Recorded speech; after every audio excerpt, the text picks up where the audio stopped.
Akkam jirtan kabajamtoota fi hordoftoota maatii Irree Miidiyaa. Odeeffannoo cabsaa har'aaf qabannee dhiyaanne kan isin biraan ga'u ani Irree Sabaati. Maduma sagantaa keenyatti nu faana tura. Irree Miidiyaa. Irree Miidiyaan humna injifannoodha. Kan itti dubbattan, kan daawwattan, yuutuubii irratti sabiskiraayib godhaa, daawwadhaa, laayik godhaa, waliifis dabarsuudhaan sheer waliif godhaa.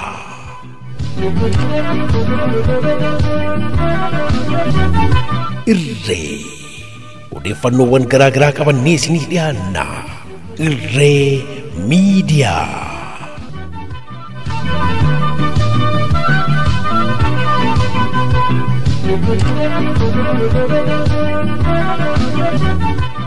Abbaay Tsahaayee fi Suyyum Masfiin dabalatee hooggantoonni PLF afur ajjeefamuun dhagahame. Hoogganaa koorporeeshinii sukkaara duraanii Itoophiyaa kan turan obbo Abbaay Tsahaayee fi Ambaasaddar Suyyum Masfiin dabalatee hooggantoonni PLF ajjeefamuun humna ittisa biyyaa wabeeffachuun miidiyaaleen biyya keessaa gabaasaniiru. Raayyaan ittisa biyyaa Rippaabilika Dimokiraatawaa Itoophiyaa hanga'oota PLF kanneen irratti tarkaanfii fudhatamuu fi to'atamuu isaa fuula feesbuuk irratti baaseera. Hoogganaa bobbii humna ittisa Itoophiyaa kan ta'an Birgaadir Jeneraal Tasfaayee Ayyaalaw, Ambaasaddar Suyyum Masfiin dabalatee hooggantoonni TPLF olaanoon afur ajjeefamuu, gariin immoo to'atamuu himaniiru. Opereeshiniin barbaacha hooggantoota TPLF gaggeeffamaa jiru. Guyyoota muraasa duras hooggantootaa fi gaggeessitoonni TPLF buleeyyiin kan akka Abbooy Siboot to'annoo jala oolanii ture. Gareen TPLF gocha kanarraa qusachuu fi kan kaleessarraa barachuu hin dandeenye lola waraana biyyaa irratti banuun ibidda ofiin jalqabeen gubataa jira jechuun kan dubbatan aangaan waraanaa kun hanga'oonni TPLF sadaasa jalqaba irratti duura Maqaalee irratti gaggeeffameen sa'a 43 keessatti harka akka kennaniif kadhatamanillee of tuulummaan lakki jechuun bosonatti galuu isaanii Birgaadir Jeneraal Tasfaayeen yaadachiisaniiru.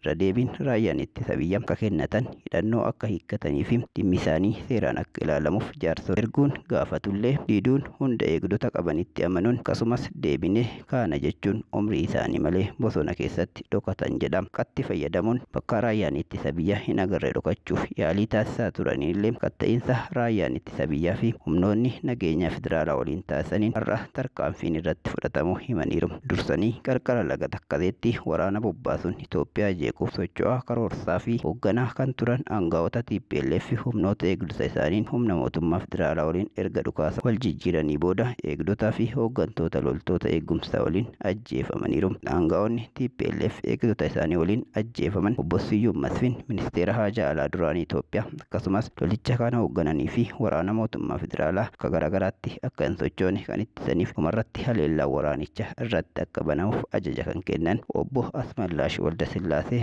aangaa olaanaa TPLF kan turan obbo Abbaay Tsahaayee aangaa olaanaa TPLF kan turan koloneel Kiroos Hagos kan waraana biyya keessaa ganuun bahanii eegdota isaanii waliin ajjeefamaniiru. Gama biraatiin maqaan loltootaa fi aanga'oota naannichaa to'annaa jala oolfaman koloneel Gabra Masqal Gabra Kidaan kan raayyaa ittisa biyyaa ganan, koloneel Fissahaa Biraanee kan raayyaa ittisa biyyaa ganan, Zaraa Buruuk Taaddasaa kan raayyaa ittisa biyyaa ganan, Koomandar Gabra Kidaan Asaggidoom ajajaa waraana kutaa biyyaa humna addaa kan turan, obbo Maabirhaatom Kindee Haayiluu itti gaafatamaa dhaabbata hojiiwwan bishaanii naannichaa kan turanidha. Ammas aanga'aan waraanaa Birgaadir Jeneraal Tasfaayeen aanga'oonni TPLF walqa keessa dhokatanii jiran keessaa ba'anii harka isaanii akka kennaniif waamicha taasisaniiru. Kabajamtoota hordoftoota maatii Irree Miidiyaa, odeeffannoo cabsaa har'aaf qabannee dhiyaanne kana fakkaata. Odeeffannoo birootiin hanga walitti deebinutti nagaa. Irree Miidiyaa. Irree Miidiyaan humna injifannoodha. Kan itti dubbattan, kan daawwattan, yuutuubii irratti sabiskiraayib godhaa, daawwadhaa, laayik godhaa, waliifis dabarsuudhaan sheer waliif godhaa.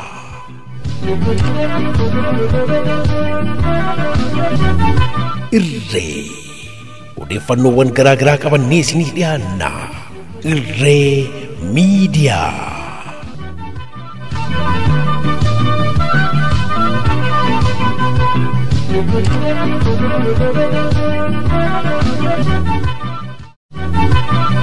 Irree Miidiyaa.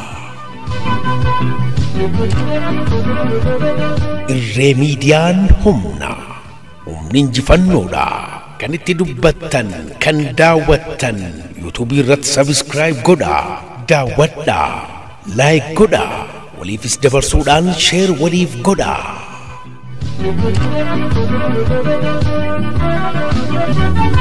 Irree odeeffannoowwan garaagaraa qabannee isinii dhiyaanna. Irree miidiyaa.